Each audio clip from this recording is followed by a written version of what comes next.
How to log out from Facebook. Hey everyone, welcome back to the channel. In today's video, I'll show you how to log out of your Facebook account step by step. So now without further ado, let's get started.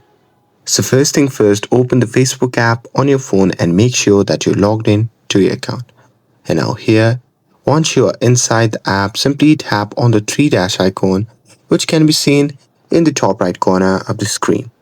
And now here, once you are in the menu section, simply scroll down all the way to the bottom and there you can see the option labeled as Logout. So simply tap on it. And now here, from the confirmation message, simply tap on Logout again to confirm it, and that's it. Now you are logged out of your Facebook account.